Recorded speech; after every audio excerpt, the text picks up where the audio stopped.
నేను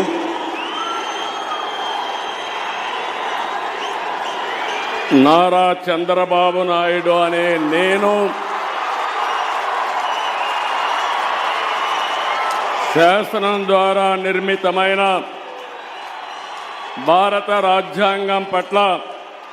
నిజమైన విశ్వాసం విధేయత చూపుతానని భారతదేశ సార్వభౌమాధికారాన్ని సమగ్రతను కాపాడుతానని ఆంధ్రప్రదేశ్ రాష్ట్ర ముఖ్యమంత్రిగా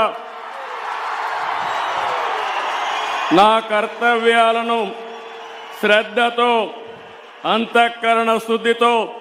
నిర్వహిస్తానని భయం గాని పక్షపాతం గాని రాగద్వేషాలు గాని లేకుండా రాజ్యాంగాన్ని శాసనాలను అనుసరించి